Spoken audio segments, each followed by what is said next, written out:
తెలంగాణ ప్రభుత్వ ఉద్యోగులు, ఉపాధ్యాయులు, పెన్షనర్లు ఎంతో కాలంగా ఎదురుచూస్తున్న రెండో పీఆర్సీ ప్రక్రియ కీలక దశకు చేరుకుంది.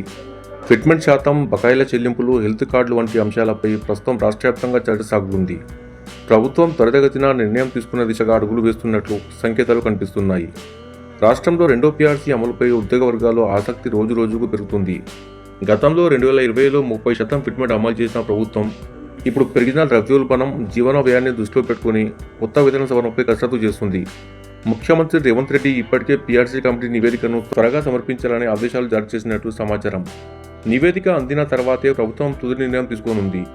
ఇక ఫిట్మెంట్ విషయంలో ఉద్యోగ సంఘాలు భారీ అంచనాలు పెట్టుకున్నాయి.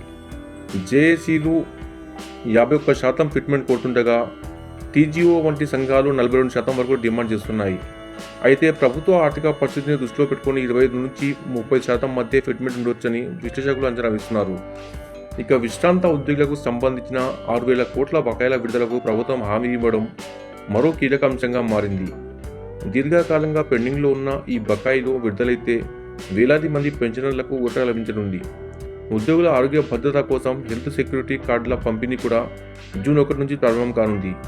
వైద్య ఖర్చుల భారం తగ్గించేందుకు ఈ నిర్ణయం ఉపయోగపడుతుందని ఉద్యోగ వర్గాలు భావిస్తున్నాయి. అయితే ప్రస్తుతం వినిపిస్తున్న ఫిట్మెంట్ శాతాలు అన్నీ కేవలం అంచనాలు మాత్రమేనని గుర్తిస్తున్నారు అధికారులు.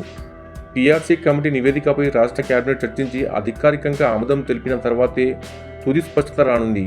అదే సమయంలో కేంద్ర 8వ పే కమిషన్ మార్గదర్శకాలు కూడా రాష్ట్ర ప్రభుత్వ నిర్ణయంపై ప్రభావం చూపే అవకాశం ఉందన్న చర్చ కొనసాగుతుంది.